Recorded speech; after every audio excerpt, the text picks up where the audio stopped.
Sente-se. Fique à vontade. Relaxe um pouco. Vamos falar sobre algo que a gente não pensa muito no dia a dia. Algo bem básico, mas que na história era bem diferente.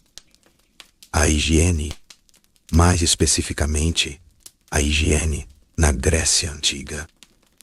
Aquilo que talvez você não aprenda na escola. Aquilo que as estátuas e os filmes não mostram muito bem. É um assunto interessante se a gente mergulha nele com calma. Sem pressa. Como se estivéssemos apenas conversando. De onde você está ouvindo isso? Que horas são aí agora mesmo? Pense nisso por um segundo enquanto a gente começa essa viagem no tempo. A imagem que muita gente tem da Grécia Antiga é de templos grandiosos, filósofos em túnicas limpas, atletas fortes e bonitos. Uma certa pureza, talvez. E sim, eles valorizavam a limpeza, mas não era como a nossa. Era de um jeito bem diferente, e com desafios que a gente nem imagina hoje. Imagine a vida deles. Não tinha torneira na parede. Não tinha sabonete líquido cheiroso. Não tinha descarga no vaso sanitário. Coisas que para nós são automáticas. Para eles eram luxos raros ou simplesmente não existiam. Vamos começar pela água. A água era fundamental. E era um recurso que dava trabalho para conseguir. Pense nas fontes públicas. As mulheres, os escravos, passavam horas carregando jarras pesadas da fonte para casa. Não era só abrir uma torneira.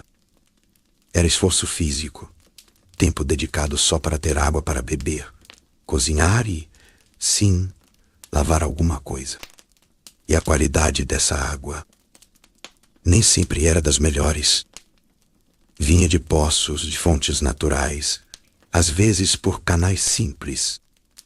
Mas a água podia ficar contaminada. Animais podiam ter acesso a ela. A chuva podia trazer sujeira. Não havia tratamento sofisticado como o nosso. Beber água era, muitas vezes, um risco. E usar para lavar também tinha suas limitações se a água não estivesse limpa. Agora, o banho. O banho na Grécia Antiga. A gente pensa logo nos banhos públicos. Mas essa é uma imagem mais associada a Roma, que levou os banhos públicos a um nível monumental lá. Os gregos tinham locais para se lavar. Sim, especialmente nos ginásios. Eram mais simples. Não eram aqueles complexos termais com várias salas, piscinas quentes e frias que os romanos criaram depois. Nos ginásios, o banho estava ligado ao exercício físico. Depois de treinar, de suar, os atletas e os que frequentavam o local se limpavam. E como era essa limpeza? Aqui vem uma parte que pode surpreender você. Eles não usavam sabão como o nosso. Nosso sabão é feito de gordura e uma base forte que cria espuma e remove a sujeira. O sabão não era conhecido em outras culturas antigas, como pelos celtas e germanos, mas não era o método principal de limpeza corporal na Grécia. O método mais comum envolvia azeite, sim, azeite de oliva. Eles passavam o azeite no corpo. O azeite ajudava a soltar a sujeira, o suor e a poeira que grudavam na pele. Depois, usavam um objeto chamado estrígio. O estrígio era uma espécie de raspador curvo, geralmente de bronze ou ferro. Com o estrígio, eles raspavam o azeite do corpo e a sujeira saía junto. Imagine isso. Passar óleo, raspar. Era eficaz para remover a camada superficial de sujeira e suor. Mas não era um banho com água e espuma que a gente conhece. A água vinha depois. Eles podiam jogar água sobre o corpo para enxaguar o resto do azeite e a sujeira solta. Ou podiam usar a água fria do ginásio para se refrescar. E em casa, nem todo mundo tinha acesso a um ginásio ou a fontes abundantes de água para banhos completos frequentes. A maioria das pessoas se lavava com bacias. A água aquecida, se tivessem lenha e tempo para isso. Passavam azeite, raspavam com um estrígio mais simples, ou até com a mão, e depois jogavam água. A frequência desse banho completo variava muito. Para os ricos, talvez fosse mais regular. Para os pobres, os camponeses, os trabalhadores braçais, a prioridade era o trabalho, a sobrevivência. Um banho completo podia ser um evento menos comum. Lavavam o rosto, as mãos, os pés com mais frequência, claro. Mas o corpo todo, talvez não todos os dias. Pense no cheiro. A ausência de sabão moderno, a dependência de azeite, a frequência variável dos banhos. As pessoas provavelmente cheiravam de forma bem diferente da gente. Um cheiro de suor misturado com azeite, talvez. Eles usavam perfumes, óleos aromáticos, mas isso era coisa para os mais ricos, para ocasiões especiais. O cheiro natural do corpo, sem desodorante ou sabonetes perfumados, era mais presente. E a roupa, lavar roupa era uma tarefa hercúlea. Não tinha máquina de lavar. Não tinha sabão em pó. Eles usavam água, sim, mas também usavam substâncias alcalinas, como lixívia, que era feita da cinza de madeira misturada com água.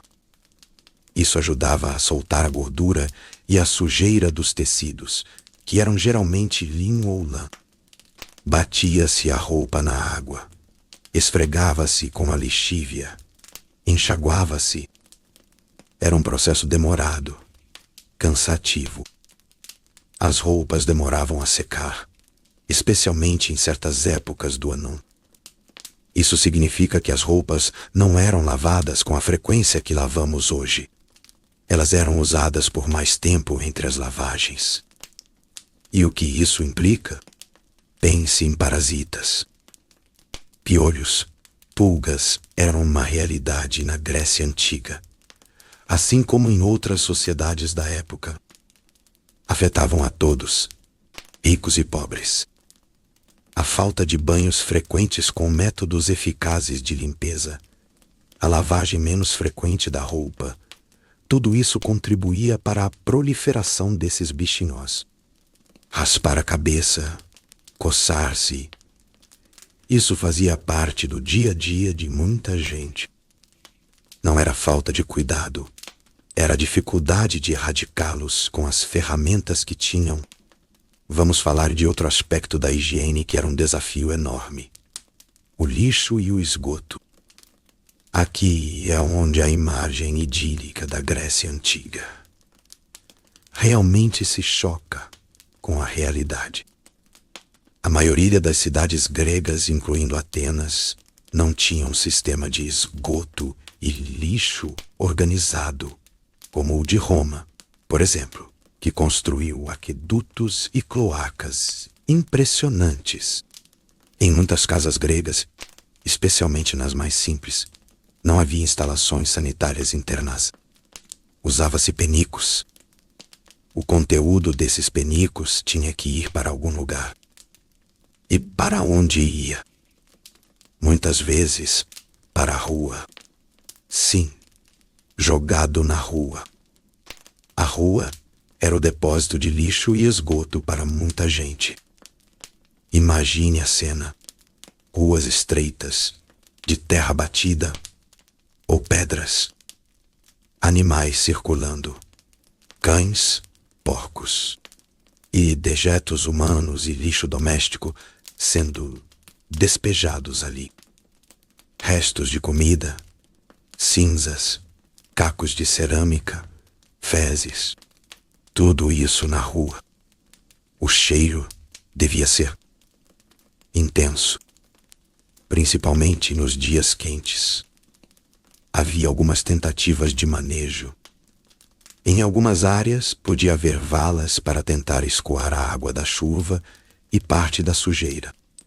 Em locais mais ricos, talvez houvesse fossas sépticas simples nos quintais. Mas um sistema público de coleta e descarte era raro. O lixo orgânico, os restos de comida, podia ser comido por animais que viviam nas ruas A. Mas muito ficava ali. Isso criava um ambiente propício para doenças.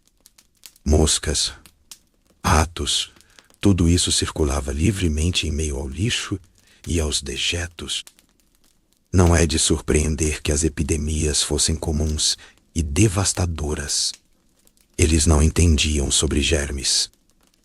Acreditavam que as doenças vinham do mau ar, do miasma. Fazia sentido, considerando o cheiro das cidades. Eles tentavam evitar os lugares com mau cheiro, talvez queimar incenso para purificar o ari. Mas isso não matava as bactérias ou os vírus. E a higiene bucal? Não existia pasta de dente ou escova de dentes como as nossas. Eles podiam usar galhos de árvores mastigados como uma espécie de escova ou esfregar os dentes com panos. Usavam pós abrasivos feitos de cinzas, terra ou até pó de mármore para tentar limpar os dentes. Mas cáries, infecções nas gengivas, perda de dentes eram muito comuns. A saúde bucal era, na melhor das hipóteses, precária. A higiene das mãos, algo tão fundamental para a saúde, eles lavavam as mãos. Sim, principalmente antes de comer. Mas a lavagem era com água simples, talvez com um pouco de azeite, sem sabão eficaz para remover os germes. E a água, como vimos, nem sempre era limpa. Pense nos banheiros públicos. Em alguns locais, podiam existir latrinas públicas, mas, novamente, não com descarga. Eram bancos com buracos sobre um fosso. A limpeza desses locais era questionável. Não eram lugares onde as pessoas passariam muito tempo. Eram puramente funcionais. A religião também tinha um papel na limpeza. Havia rituais de purificação com água antes de entrar nos templos. Certos estados de impureza, depois de um funeral, por exemplo, exigiam rituais de limpeza. Mas isso era mais sobre pureza ritualística do que sobre higiene física, no nosso sentido moderno. Era para estar puro perante os deuses. A limpeza era vista como importante. Sim, um sinal de civilidade, de saúde, de status. Os atletas cuidavam de seus corpos. Os cidadãos respeitáveis tentavam manter suas casas em ordem. Mas as ferramentas e o conhecimento que tinham eram limitados. O que para nós é básico, para eles era difícil de alcançar. A casa grega típica, especialmente em áreas urbanas, era simples. O piso podia ser de terra batida ou de pedrazão. Juntava pó. Não tinha aspirador de pó, claro. A limpeza da casa envolvia varrer, talvez jogar água no chão em dias quentes para assentar a poeira. A mobília era mínima, e o acesso ao que podíamos chamar de produtos de higiene, azeite, era relativamente acessível, mas era alimento e combustível também. Tinha outros usos. Lixívia caseira era possível, mas o processo de fazer era trabalhoso. Perfumes e óleos aromáticos eram importados, caros, para a elite. A saúde pública, no sentido de prevenir a propagação de doenças através do saneamento, era praticamente inexistente. Eles não faziam a ligação entre lixo, esgoto e doenças da forma como fazemos hoje. Quando uma praga chegava, a devastação era enorme. Não havia quarentenas eficazes. Não havia vacinas. Não havia hospitais com padrões de higiene. A medicina, com figuras como Hipócrates, entendia a importância do ambiente, do ar, da água, da dieta para a saúde, mas não tinha a base microscópica para entender a origem das infecções.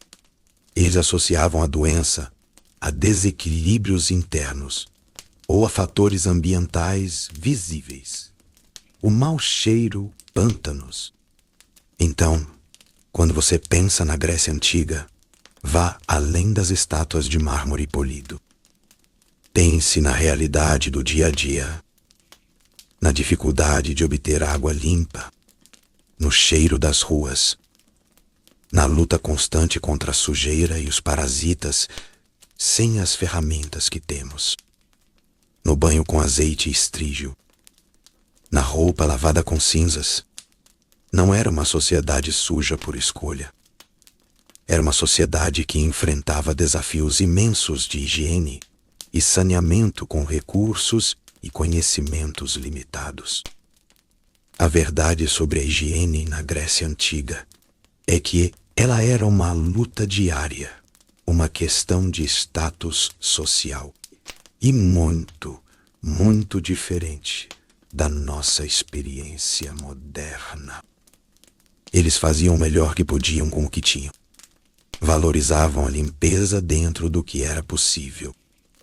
Mas as condições gerais de vida e a falta de saneamento básico eficaz tornavam a vida, por baixo da superfície polida das ruínas, algo que exigia uma resiliência e uma tolerância a condições que hoje consideraríamos inaceitáveis.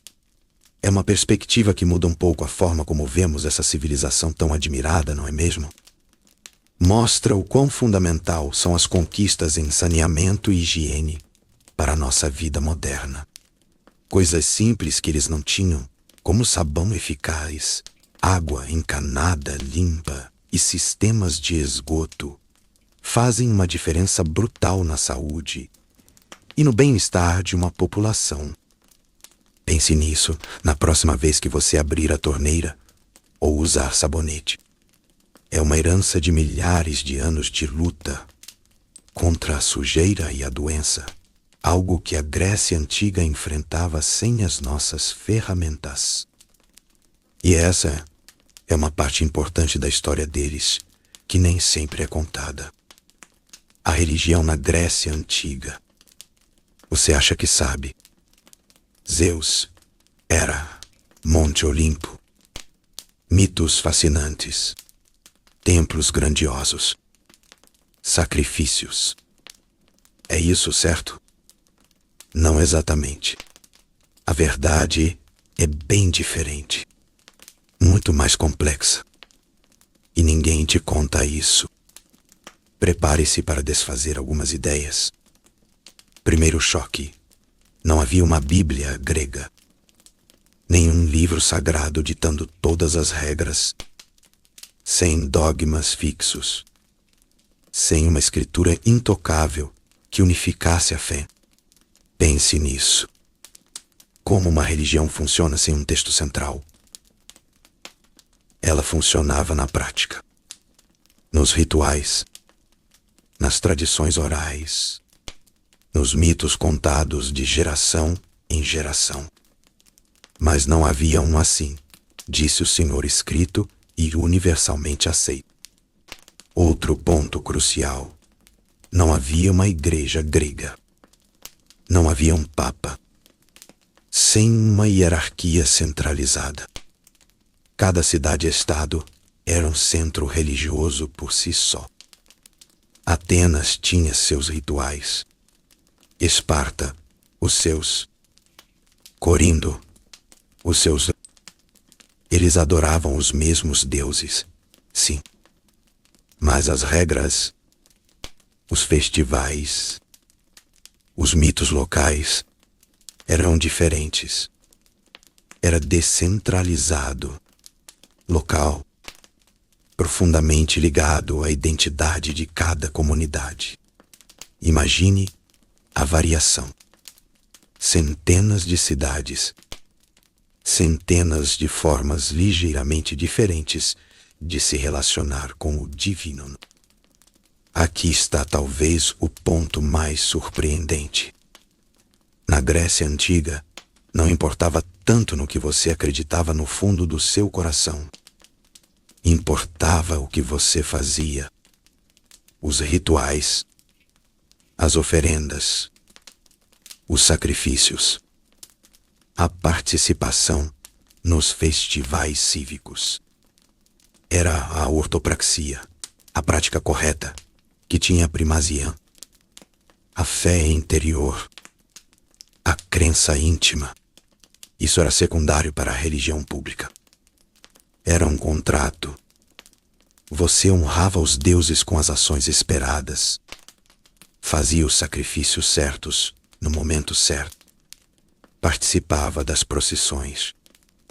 Em troca, esperava favores. Proteção para a cidade.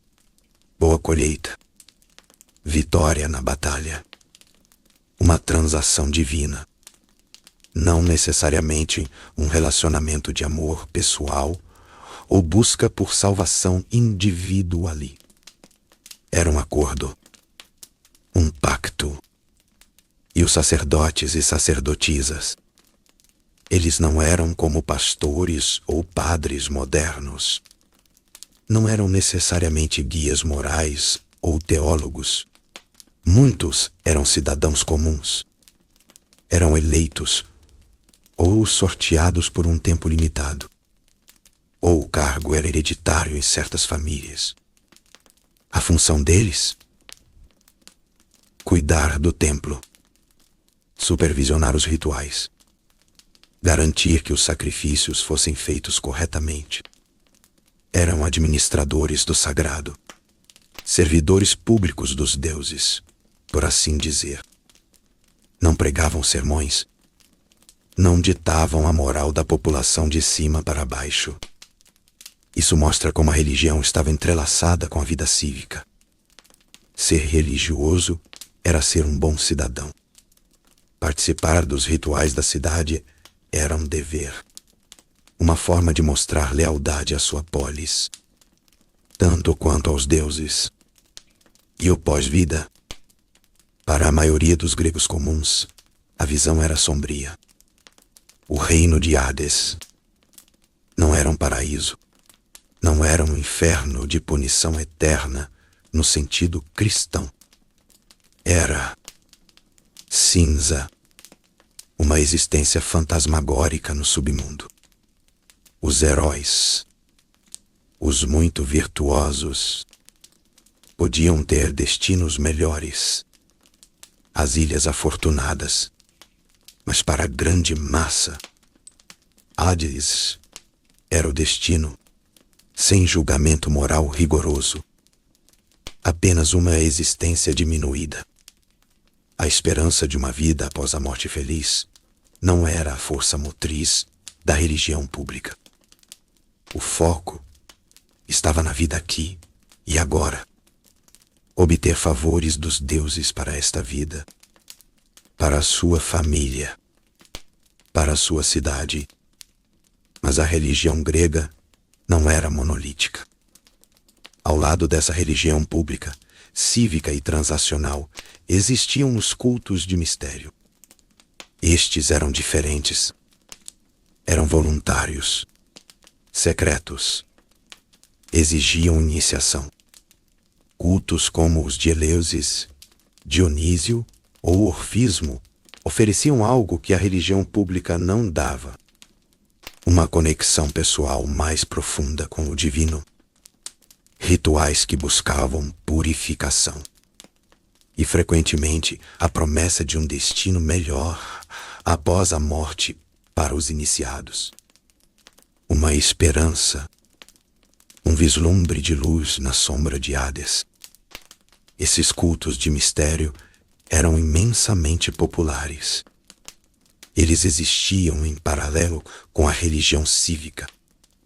Você podia participar de ambos, ser um bom cidadão nos rituais públicos e buscar uma experiência espiritual mais íntima nos mistérios. E a filosofia? Os grandes pensadores gregos. Eles também interagiam com a religião. Não necessariamente a rejeitavam totalmente, mas a questionavam, reinterpretavam os mitos de forma alegórica. Buscavam entender a natureza dos deuses de maneira racional ou metafísica. Platão, Aristóteles, os estoicos, os epicuristas, todos tinham suas visões sobre o divino. Alguns céticos, outros muito pios, mas à sua maneira. A religião grega não era estática. Ela era um campo de debate, de interpretação, sempre em evolução. Não era uma fé baseada em crença cega. Era uma prática vibrante, mutável, adaptável, parte integrante do pensamento, da arte, da política. E essa religião estava em todo lugar, não apenas nos grandes templos do Acrópole. Havia pequenos altares em cada casa. Para Hestia, a deusa do lar. Para Zeus protetor. Para deuses locais. Antes de cada refeição, uma oferenda era feita. Antes de cada viagem. Antes de cada negócio. Santuários nas ruas. Em cada fonte. Em cada encruzilhada. A religião permeava o cotidiano. Era a estrutura invisível da vida. O casamento, o nascimento, a morte. Tudo tinha rituais sagrados. As festas religiosas eram o coração da vida social e política. Os Jogos Olímpicos eram um festival religioso para Zeus. As dionisíacas para Dionísio. Elas uniam as comunidades. Celebravam a identidade. Reforçavam os laços com o divino e com os concidadãos. Não era algo separado da vida. Era a própria vida. A fé era a ação. Era a participação. Era respeito pelos costumes ancestrais. Era uma teia complexa de práticas locais. De mitos fluidos. De deuses com personalidades humanas. E de uma relação quase contratual entre homens e o divinon. Pense na escala disso. Centenas de deuses principais e menores. Milhares de cultos locais. Festivais constantes em diferentes lugares. Uma rede vasta e interconectada. Sem um centro único. Sem um livro mestre. O que podemos aprender com tudo isso? Primeiro, que a definição de religião é muito mais ampla do que muitas vezes imaginamos. Não precisa de um profeta. Não precisa de um texto único. Não precisa de uma hierarquia global. Segundo, nos mostra a força da prática, da ação ritual. Como a comunidade e a tradição podem ser o alicerce da fé, mais do que a crença individual. Terceiro, revela uma forma de se relacionar com o sagrado que é fundamentalmente diferente da nossa. Uma barganha. Um respeito misturado com um senso de poder imenso e imprevisível. Longe da ideia de um Deus pessoal e amoroso. Entender a religião grega de verdade nos força a questionar nossas próprias suposições sobre o que a fé é, o que ela faz e como ela pode ser tecida no tecido da sociedade de maneiras que hoje parecem estranhas, mas que, para eles, era simplesmente a realidade, a verdade sobre os deuses. Esqueça por um momento os grandes templos e os debates filosóficos. A Grécia Antiga era vibrante. Sim, mas cheia de vida comum, de mãos que trabalhavam. Não era apenas terra de pensadores. Milhares de pessoas acordavam todo dia com uma tarefa essencial. O trabalho não era só uma atividade, era o pulso da polis, o que mantinha a cidade-estado viva e funcionando.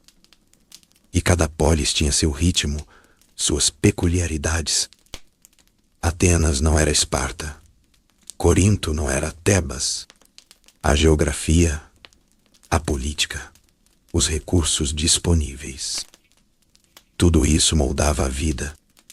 Essa diversidade se refletia diretamente no dia a dia, nas ocupações das pessoas. O que se fazia para viver podia mudar muito de um lugar para outro. A base da economia grega era a terra. Era fundamentalmente agrária. Campos de oliveiras que davam o precioso azeite, vinhedos para o vinho, plantações de grãos para alimentar a população. Os fazendeiros eram a espinha dorsal, a força que nutria a sociedade. Mas as cidades cresciam sem parar. Portos se expandiam, o comércio florescia. Centros urbanos cheios de movimento, barulho, trocas e produção. Então, tirando os filósofos e os cidadãos na Assembleia, o que as pessoas realmente faziam para viver naquela época? Havia um universo de ofícios, de tarefas cotidianas que mantinham a máquina social a funcionar aí. O cotidiano na polis era moldado pelas mãos calejadas de artesãos habilidosos, pela astúcia de mercadores, pela coragem de marinheiros, pela força de construtores. Havia tecelões produzindo roupas, oleiros moldando vasos, ferreiros forjando ferramentas, pedreiros erguendo muros, vendedores no mercado, pescadores no mar, mineiros nas montanhas. O trabalho definia a vida, muitas vezes o lugar na hierarquia social. E não esqueça, libertos, escravizados e estrangeiros, os metecos também desempenhavam papéis vitais na economia e na vida urbana, muitos deles em trabalhos braçais ou especializados. Explorar o mundo do trabalho é entender a Grécia de verdade, além dos mitos. Vamos mergulhar nesse cotidiano movimentado. A terra era a força vital da Grécia Antiga. A espinha dorsal da economia pulsava nos campos, onde a agricultura ditava o ritmo da vida. Cereais como cevada e trigo garantiam o pão. As oliveiras ofereciam o azeite essencial para tudo, da comida à iluminação. As vinhas presenteavam com uvas para vinho bebida fundamental. O trabalho seguia o calendário sazonal, um ciclo implacável. Arar a terra no outono, plantar no inverno, cuidar na primavera, colher no verão. As técnicas eram simples, mas exigiam esforço brutal. Arados de madeira, às vezes puxados por bois, revolviam a terra. Enxadas e foices eram as ferramentas do dia a dia. Mas quem fazia esse trabalho? Não era um grupo uniforme. Havia pequenos proprietários, cidadãos que lavravam seu próprio sustento. Havia os grandes donos de terra, cidadãos ricos que supervisionavam suas vastas propriedades. e havia a imensa mão de obra dos lavradores. Metecos, estrangeiros residentes, com menos direitos, e principalmente escravos, à base do labor no campo. Eles trabalhavam sob o sol causticante, em condições difíceis. Ter terra não era apenas ter sustento, era ter status. Era a principal fonte de riqueza e definia a posição de um homem livre na sociedade. Para muitos, porém, a terra era o local de um trabalho incessante, a vida dedicada a alimentar a polis e seus cidadãos. A vida na antiga polis grega exigia bens essenciais. Potes para hranid, tecidos para vestir, ferramentas para trabalhar, onde tudo era feito, principalmente em pequenas oficinas. Eram muitas vezes negócios de família. O pai, a mãe, os filhos, todos envolvidos na produção. A cerâmica, por exemplo, moldada, queimada, vendida, tudo ali perto de casa. As mulheres tinham um papel central. A tecelagem era tarefa delas. Lã e linho viravam roupas, túnicas e mantos para todos. Esse trabalho era feito dentro de casa, no espaço feminino. Uma habilidade vital, passada de geração em geração. Eram os artesãos que criavam tudo isso. Chamados de banausos, dominavam seus ofícios. Sabiam trabalhar a argila, dominavam a madeira, criavam objetos belos e úteis, mas nem sempre eram altamente respeitados. O trabalho manual era visto por alguns como inferior, menos nobre que a política ou a filosofia. Apesar disso, a polis dependia deles. E como os bens chegavam a todos, o centro da troca era a ágora, o mercado. Ali os artesãos montavam suas bancas, traziam seus produtos. Cidadãos vinham comprar cerâmica colorida, tecidos finos, ferramentas robustas. A ágora era o coração pulsante, onde a produção das oficinas encontrava seu destino, abastecendo o cotidiano na Grécia Antiga. Mas a força da Grécia Antiga vinha também das mãos que dominavam os elementos. Entramos no mundo dos mestres do fogo e da pedra. Nas forjas, o calor era extremo. Metalúrgicos, como ferreiros e bronzistas, eram essenciais. Eles transformavam metal em ferramentas robustas para lavrar a terra e construir. Forjavam armas e armaduras que protegiam a polis e seus guerreiros. O som do martelo na bigorna era o ritmo da produção vitali. Do metal passamos à pedra. Pedreiros habilidosos moldavam o cenário grego. Ergueram templos grandiosos, teatros e muralhas que definiram as cidades. Escultores davam forma ao mármore, criando obras de arte que celebravam deuses, atletas e ideais. Suas criações inspiravam e honravam. E a Grécia, voltada para o mar, dependia da madeira. Carpinteiros e construtores navais eram cruciais. Construíam casas, móveis, mas acima de tudo, navios. Desde barcos de pesca a complexos navios de guerra como os triremes. A navegação era a alma do comércio, conectando cidades e trazendo riqueza. O poder marítimo grego nascia nesses estaleiros. Alguns artesãos alcançaram grande renome, seus nomes ecoando por suas obras-primas. Eram eles, com suas habilidades especializadas, que ergueram as bases da civilização grega. Na Grécia Antiga, a vida girava em torno do comércio. Havia o burburinho na ágora, o mercado local. Ali, mercadores trocavam bens do dia a dia.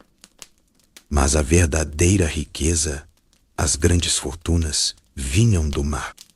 Navegar era o caminho para conectar mundos. Os comerciantes marítimos ou emporói eram os mestres dessas rotas. Eles ousavam enfrentar as águas perigosas. Levavam e traziam produtos essenciais. Vinho da Grécia, azeite precioso, grãos para alimentar cidades inteiras, metais para armas e ferramentas. E sim, infelizmente, escravos também faziam parte desse comércio. A navegação não era fácil. Tempestades inesperadas, piratas à espreita. Os marinheiros precisavam de coragem e habilidade. Conheciam as estrelas, os ventos, as correntes.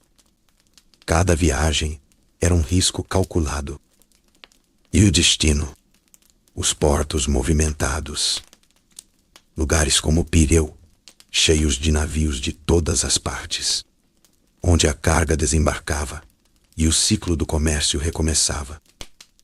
Esses mercadores e marinheiros, juntos, construíram as rotas de riqueza que sustentaram a civilização grega. Eram peças vitais na grande engrenagem da economia antiga. A Grécia Antiga prosperava, mas sustentada por um alicerce sombrio, a escravidão. Um peso invisível que tocava todas as profissões.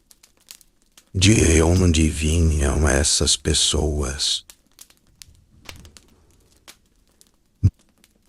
Eram prisioneiros de guerra, derrotados em batalha e levadosa, capturados em ataques de pirataria no Mediterrâneo, ou até mesmo cidadãos que caíram em dívida e foram forçados à servidão. Essa torrente contínua de mão de obra barata era essencial. Suas tarefas eram infinitas e brutais. Nas minas de prata, o trabalho era mortal, a escuridão e o perigo constantes. Nos vastos campos agrícolas, sob o sol inclemente, plantavam e colhiam. Nas oficinas dos artesãos, ajudavam na produção, desde cerâmica a metalurgia. Nas casas ricas, eram domésticos, cuidando de tudo. Alguns escravos, possuindo ofícios, exerciam papéis mais especializados, como escribas ou até mesmo médicos. A mentalidade grega via a escravidão como algo natural, uma condição aceita da vida. A presença maciça dessa força de trabalho forçada teve uma consequência enorme na sociedade livre.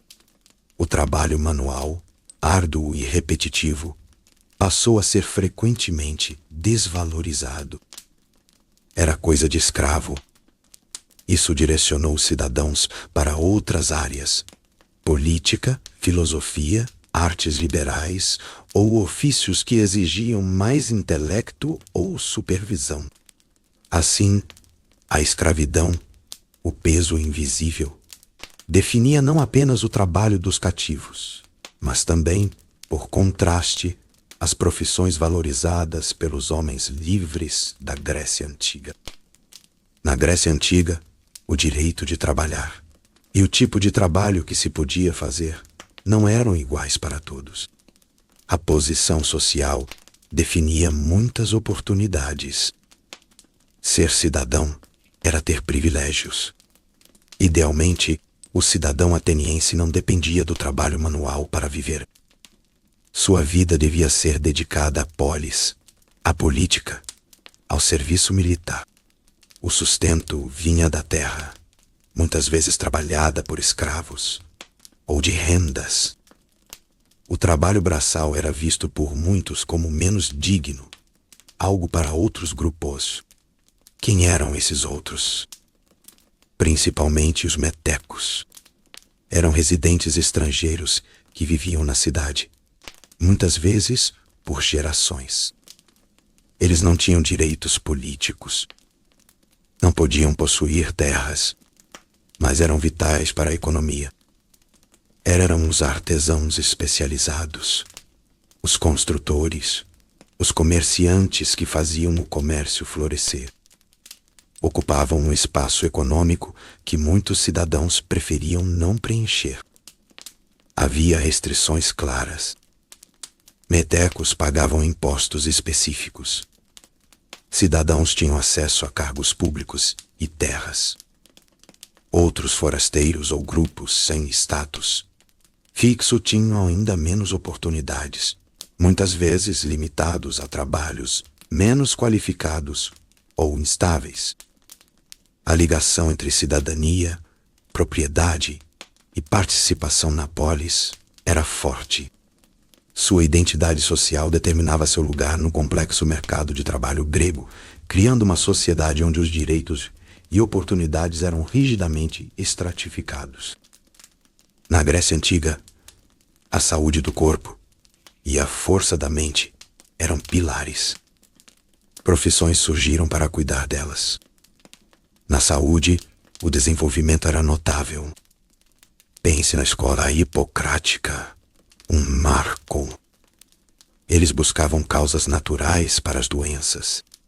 Médicos e curandeiros não eram apenas místicos. Usavam observação cuidadosa, dietas, ervas e até intervenções. A busca pela cura era uma jornada constante. Os pacientes depositavam grande esperança nesses praticantes. Era um ofício de respeito, misturando ciência incipiente e tradição. Paralelamente, o saber também necessitava de cultivadores. A educação formal ganhava espaço, principalmente para os filhos das famílias mais privilegiadas.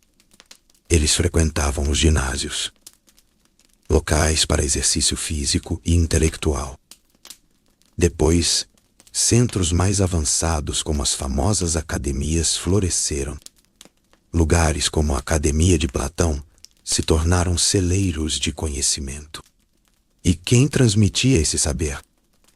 Surgiram os profissionais da mente. Os sofistas eram mestres da retórica, ensinando a arte de persuadir e argumentar. Eram caros e influentes. Os retóricos se especializavam nessa oratória vital na vida pública. E, claro, os grandes filósofos. Sócrates, Platão, Aristóteles. Eles não só ensinavam, exploravam os mistérios da existência, da ética, da política. Eram mestres do pensamento, remunerados por sua sabedoria profunda. De curar o corpo a nutrir a mente, essas profissões moldaram a Grécia.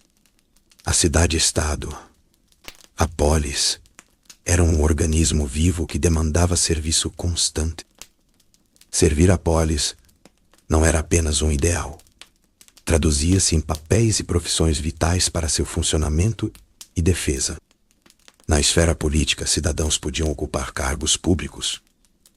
Em Atenas, por exemplo, muitos eram escolhidos por sorteio ou eleição para serem magistrados, juízes ou membros do conselho. Eram funções temporárias, muitas vezes não remuneradas, mas que conferiam grande prestígio e eram um dever cívico essencial. A defesa da cidade também exigia serviço direto. Os hóplitas, a infantaria pesada, eram cidadãos, agricultores, artesãos, que se armavam e treinavam para lutar. Nas águas, as rápidas triremes precisavam de milhares de remadores. Frequentemente, estes eram cidadãos mais pobres, pagos por seu trabalho extenuante, crucial para o poder naval. O serviço militar era fundamental, definindo a própria cidadania. A administração diária da polis também empregava pessoas Z. Registros, leis, finanças públicas. Tudo isso exigia escribas e funcionários de menor escalão. Esses cargos menos visíveis eram frequentemente preenchidos por metecos, estrangeiros residentes, ou até mesmo por escravos públicos pertencentes ao Estado. Seu trabalho discreto era a engrenagem da burocracia. Do político eleito ao soldado cidadão, passando pelo escriba estatal, esses papéis diversos mostravam como o serviço à polis estava intrinsecamente ligado ao status social, ao dever e à própria existência da cidade-estado na Grécia Antiga. Mas a Grécia não era só força. Havia também a mente e a musa, pessoas que moldavam beleza e ideias. Pense nos pintores fazendo cores dançarem, nos escultores dando vida ao mármore, criando obras que nos fascinam até hoje. Arquitetos projetavam templos grandiosos e casas funcionais, desenhando a própria paisagem urbana. Esses artistas trabalhavam para a cidade ou para patronos ricos. Depois vinham os mestres da palavra e do som. Poetas cantavam épicos e letras líricas. Dramaturgos criavam tragédias e comédias para teatros lotadosos. Músicos enchiam o ar com suas melodias. Muitos buscavam sucesso em concursos, como nos festivais dramáticos. Outros dependiam de um patrocinador rico, mas o conhecimento precisava ser guardado. Aí entravam os escribas e copistas. Eles copiavam textos pacientemente. Leis, registros, literatura e filosofia eram elos vitais na transmissão da sabedoria. E para o puro entretenimento, os artistas performáticos. Atores davam vida às peças no palco. Dançarinos se moviam ao ritmo da música. Outros se apresentavam em praças ou festas privadas. Eram as profissões que tocavam a alma, que criavam, registravam e divertiam. Mais um retrato da vida vibrante na Grécia Antiga. Na Grécia Antiga, o trabalho das mulheres era essencial, mas muitas vezes era quase invisível. A maior parte acontecia no lar, o oikos. Ali, elas eram o pilar. Fiavam a lã, teciam as roupas da família, moíam os grãos, preparam a comida diariamente, cuidavam das crianças, gerenciavam tudo dentro de casa. Esse trabalho doméstico era a base da economia familiar. Era vital para a sobrevivência de todos. Algumas mulheres trabalhavam fora do oikos. Eram vendedoras no mercado, oferecendo excedentes ou produtos específicos. Algumas produziam pão para vender. Outras eram parteiras, profissão respeitada. Em templos, algumas serviam como sacerdotisas, com funções importantes na religião. Mas as oportunidades variavam muito. Mulheres cidadãs ricas focavam mais na gestão do oikos. Metecas, estrangeiras residentes, podiam ter mais liberdade econômica e até negócios. Escravas realizavam os trabalhos mais duros, dentro de casa ou no campo, sem escolher. Oikos, o lar, era o centro do trabalho feminino. Independente do status, seu trabalho era fundamental para a vida da comunidade grega. Elas mantinham a casa, alimentavam a família e, em alguns casos, contribuíam diretamente para o comércio. Um trabalho constante que sustentava a sociedade, mesmo que raramente registrado nos grandes feitos. Sua labuta diária era a força silenciosa da Grécia. Percorremos as ruas e os campos da Grécia Antiga. Descobrimos um universo de trabalho.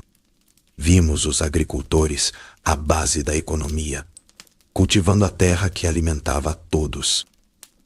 Encontramos artesãos habilidosos, ferreiros, oleiros, tecelões, criando objetos essenciais e obras de arte. Conhecemos os mercadores audaciosos, navegando mares, conectando mundos, e os intelectuais, filósofos, oradores, dedicados ao pensamento e à palavra. Um verdadeiro mosaico de vidas interconectadas. No entanto, essa rede de trabalho tinha uma hierarquia clara. O trabalho manual, essencial para a vida diária. Muitas vezes não era visto como nobre, especialmente para o cidadão livre ideal. A glória estava na política, na guerra, no pensamento. E para que a elite pudesse se dedicar a essas pursuits mais nobres, a sociedade dependia pesadamente de outros, principalmente dos escravos. Eles realizavam o trabalho mais árduo e menos valorizado. Essa fundação de trabalho forçado liberou tempo. Tempo crucial para a elite cidadã se dedicar à invenção da democracia, ao florescimento da filosofia, à criação de teatros. A estrutura de trabalho grega, com suas distinções e dependências, moldou profundamente não apenas a vida diária, mas também o curso da civilização ocidental. Seu legado nos força a refletir sobre o valor inerente a todo tipo de trabalho, sobre as desigualdades estruturais e como as profissões de um passado distante ainda nos ensinam sobre a complexa relação entre trabalho, sociedade e liberdade. Imagine um mundo que deu origem à democracia, à filosofia, às Olimpíadas, um lugar de beleza clássica, sabedoria antiga, templos imponentes. Essa é a imagem que a maioria tem da Grécia antiga. É a Grécia dos mitos e dos grandes pensadores. Mas, e se eu te dissesse que essa é apenas uma pequena parte da história? Que por trás de toda essa grandiosidade existia uma realidade cotidiana estranha, às vezes chocante, incrivelmente diferente da nossa. Uma Grécia que você nunca ouviu falar. Estamos falando de leis que fariam qualquer um coçar a cabeça. Rituais que parecem saídos de um pesadelo. Costumes sociais tão bizarros que são difíceis de acreditar. Coisas que para eles eram normais. Para nós, completamente estranhas. O que define estranho é justamente esse choque. Essa colisão entre o mundo deles há milhares de anos e o nosso, hoje. É essa distância no tempo que transforma o comum em bizarro, o aceitável em chocante. Prepare-se para esquecer a Grécia dos livros didáticos. Vamos mergulhar fundo. Além dos deuses, além dos filósofos. Na realidade crua e estranha. Nesta jornada, vamos desenterrar 12 dos fatos mais bizarros, fascinantes e absolutamente estranhos que marcaram a vida na Grécia Antiga. Coisas que vão te fazer questionar tudo o que você achava que sabia.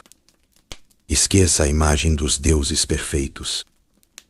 Os do Olimpo eram incrivelmente complicados e, francamente, terríveis. Pense em Cronos. Ele devorava os próprios filhos para manter o poder. Uma cena cabra digna de pesadelo. Zeus, o rei dos deuses, não era melhor.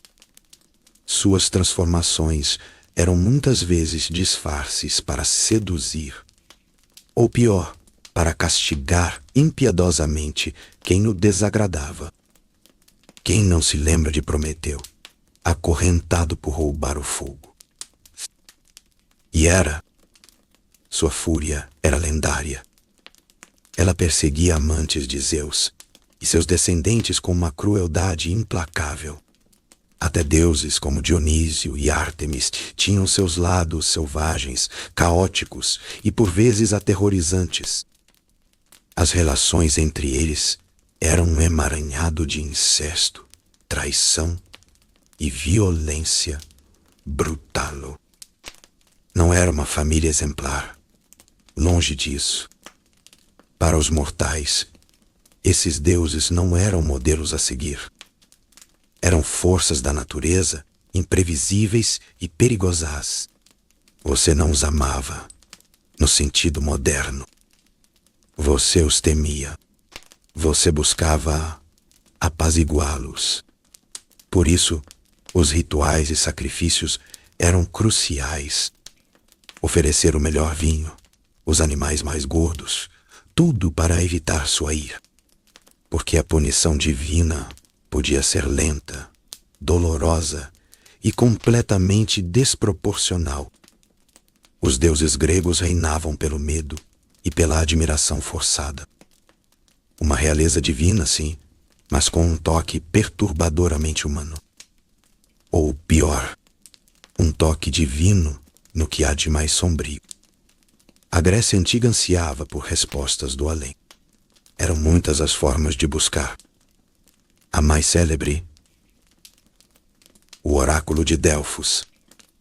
No templo de Apolo, a Pítia, em transe misterioso, sussurrando palavras enigmáticas. Possíveis vapores subterrâneos? Ou pura conexão divina? Suas profecias guiavam reis e guerras. Mas o mundo espiritual falava em outros lugares. Em Dodona, através do som das folhas de um carvalho sagrado.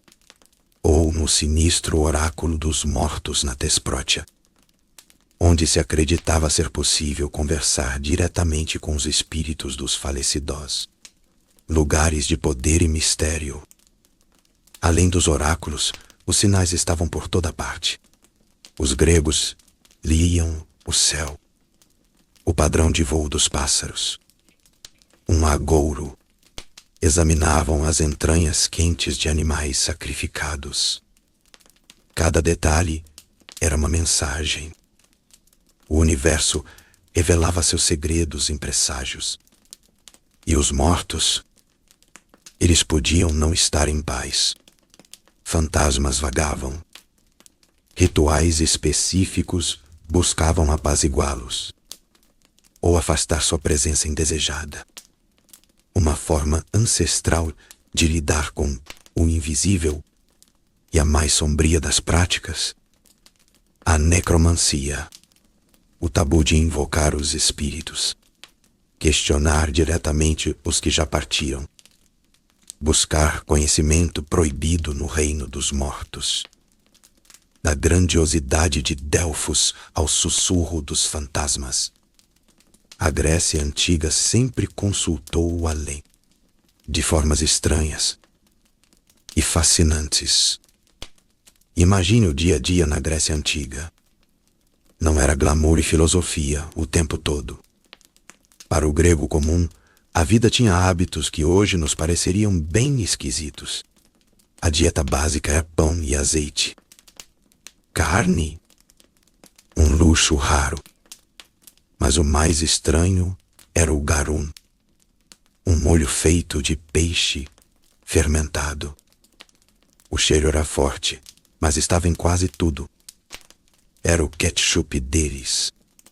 Depois das refeições, a higiene. Havia banhos públicos, sim, mas não sempre luxuosos como os romanosos.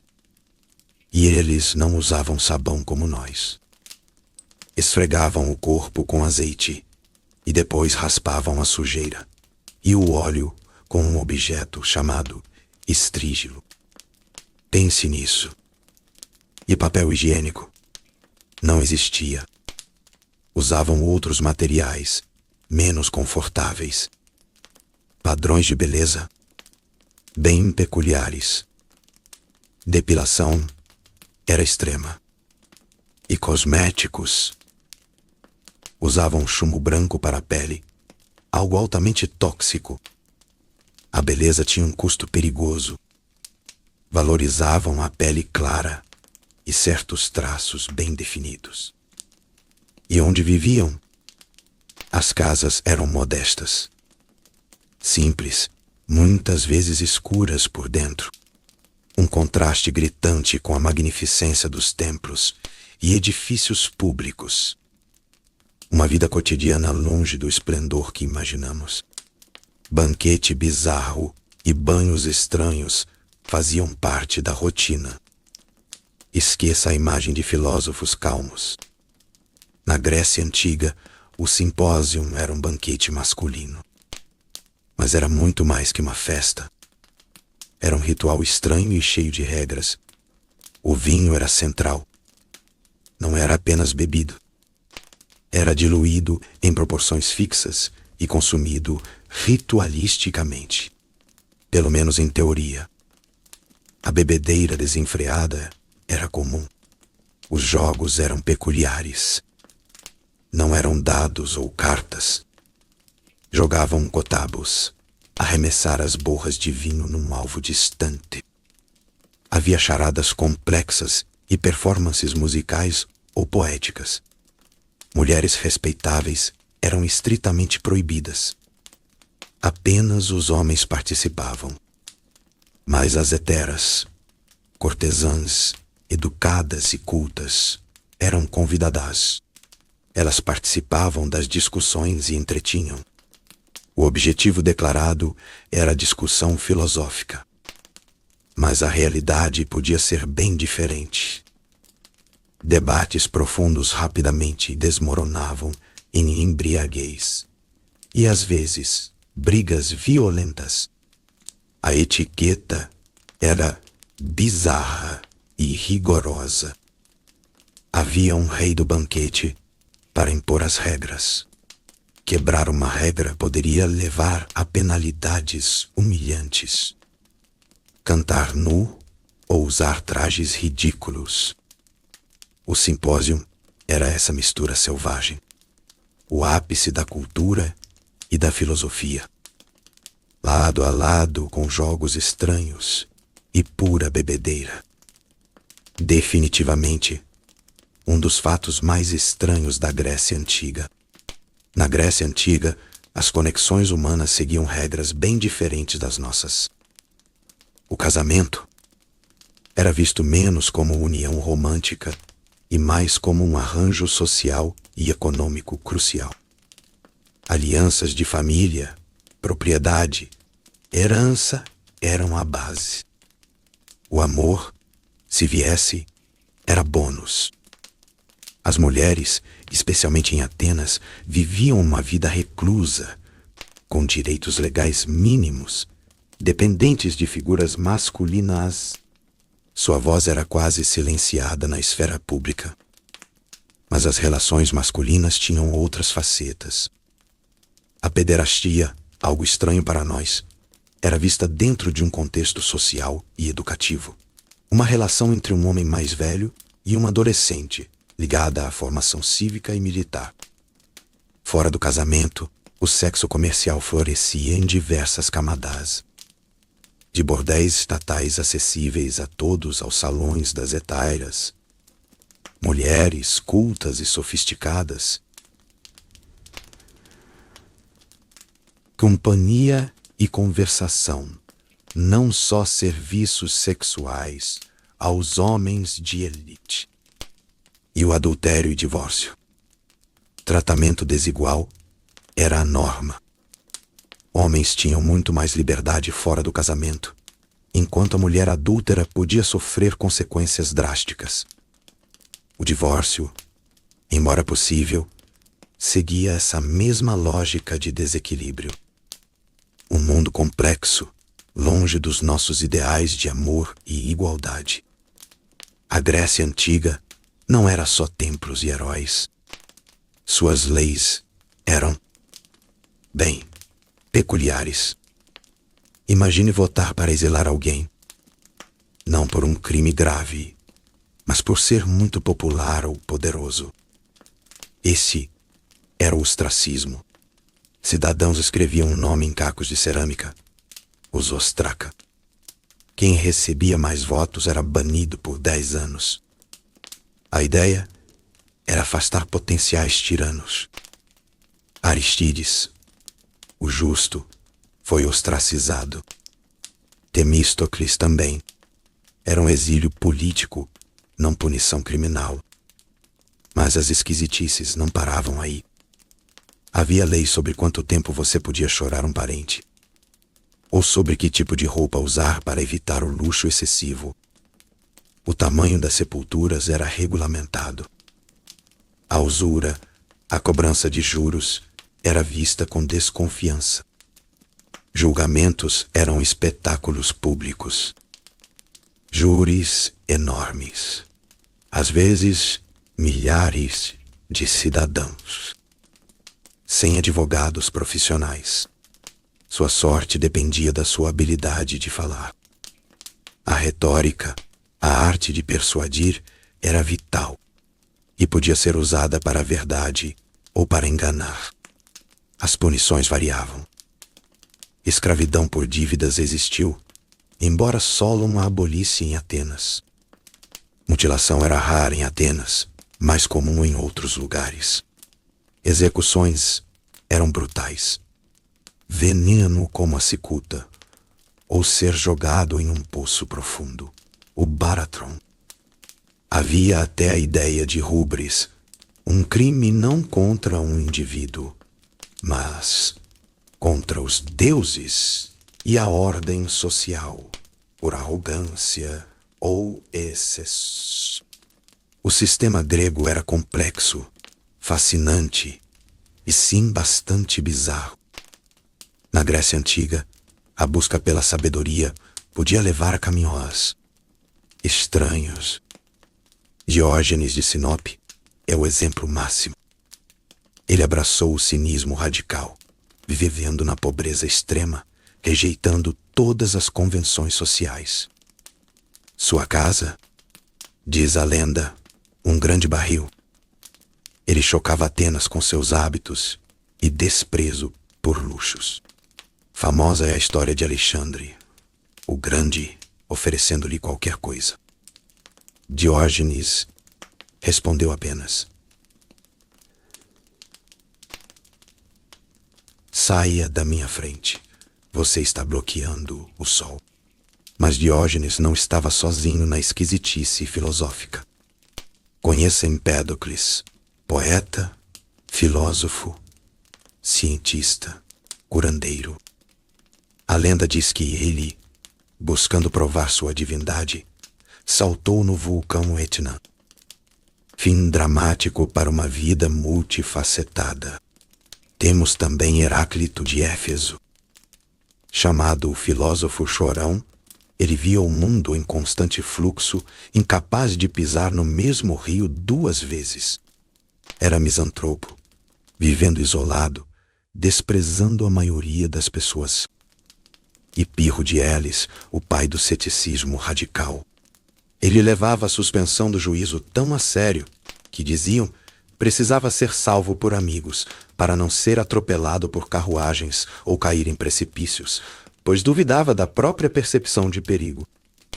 Esses pensadores mostram que, na Grécia, a mente brilhante, muitas vezes, vinha acompanhada de um estilo de vida único. Prova de que a filosofia podia ser tudo, menos convencional. A medicina na Grécia Antiga era uma mistura de ciência e magia. De um lado, Hipócrates e sua observação atenta acreditavam na teoria dos humores. O corpo precisava estar em equilíbrio.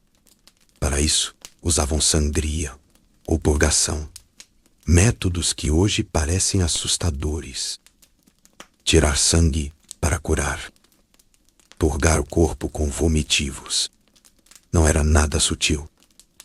Mas não era só empirismo. A cura também vinha dos deuses. Nos templos de Asclépio, o deus da medicina, doentes buscavam ajuda divina. Eles dormiam no templo, na esperança de ter sonhos curativos, as chamadas incubações.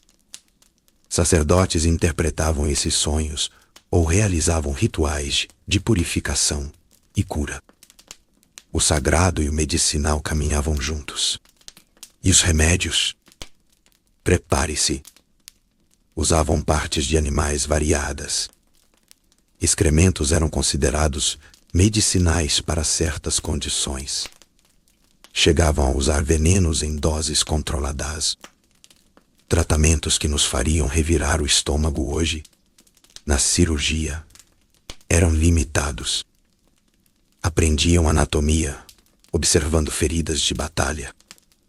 Realizavam trepanações, abrindo buracos no crânio.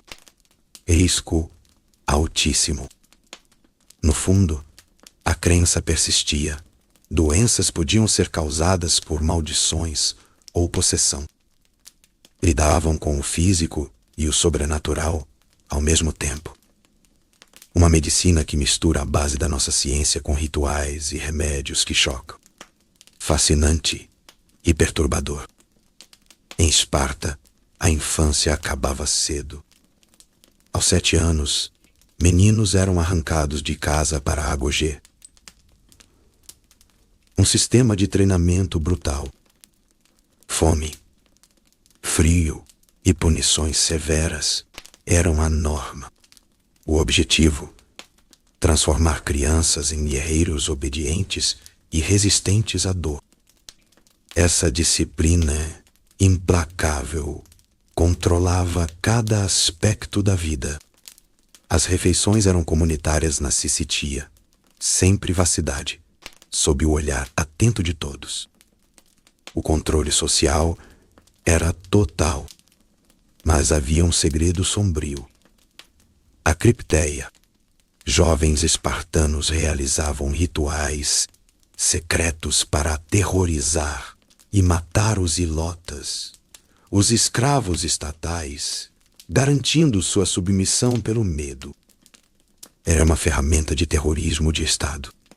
Surpreendentemente, as mulheres espartanas tinham mais liberdade física e direitos de propriedade do que em outras cidades como Atenas, mas viviam dentro deste mesmo sistema rígido focado no Estado. Em contraste gritante com o resto da Grécia, em Esparta não havia lugar para arte, filosofia ou luxo.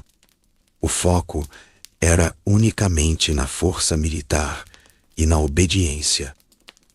Era uma sociedade que escolheu a dor e o controle acima de tudo, tornando-se temida e estranha aos olhos de outros gregos.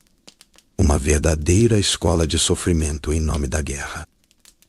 A Grécia Antiga escondia terrores que poucos conhecem hoje. Não eram apenas os heróis e deuses dos grandes mitos. Havia um pavor real de criaturas sombrias, espíritos errantes e maldições tangíveis que permeavam a vida diária. Esqueça por um instante o Minotauro.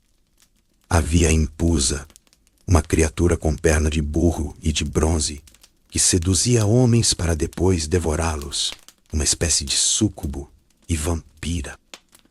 Ou a Lamia, outrora bela rainha, transformada em um monstro que caçava e devorava crianças. As Queres eram os espíritos vingativos das mortes violentas, portadoras de infortúnio. E as temidas Górgonas eram várias, todas petrificantes. Não apenas a famosa Medusa. O medo não vinha só de monstros. Os gregos acreditavam firmemente em fantasmas, os eidola, aparições pálidas dos mortos que podiam retornar para assombrar os vivos. Sonhos e encontros estranhos podiam ser sinais dessas presenças. Mas talvez o mais assustador fosse o poder das maldições. Eram muito reais para eles. As deficciones, placas de chumbo inscritas com rogos terríveis contra inimigos, eram enterradas ou jogadas em poços e túmulos, buscando a intervenção divina ou demoníaca para trazer ruína. Tudo culminava no pavor do Hades, não no inferno de fogo e enxofre para todos, mas um reino sombrio e silencioso, um destino inevitável para a maioria das almas, despojado de qualquer alegria terrena, um lugar de sombras perpétuas. Não admira que certos locais, cavernas,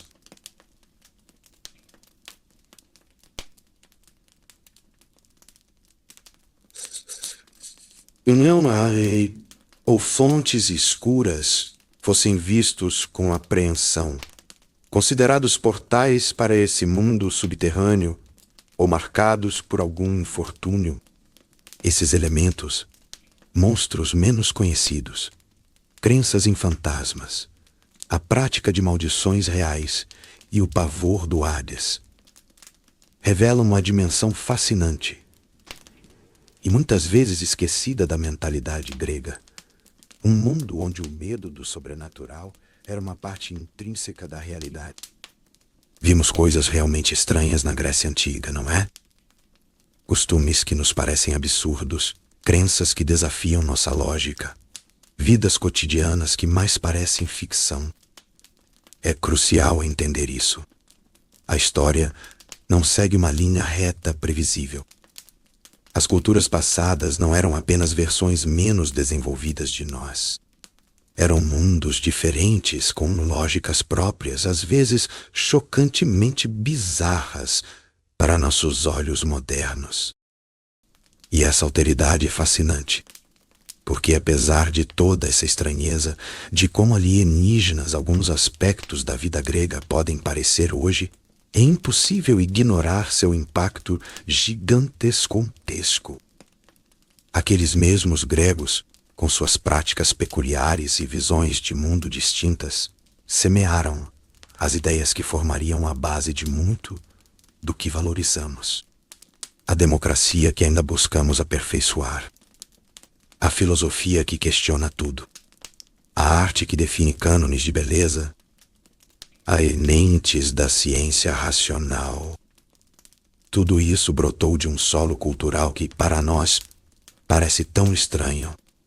É um paradoxo poderoso. Uma civilização tão fundamental, construída sobre premissas tão diferentes.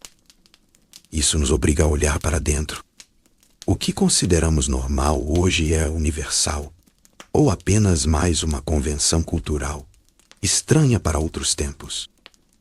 Talvez a Grécia Antiga nos fascine não apesar de sua estranheza, mas em grande parte, justamente por causa dela.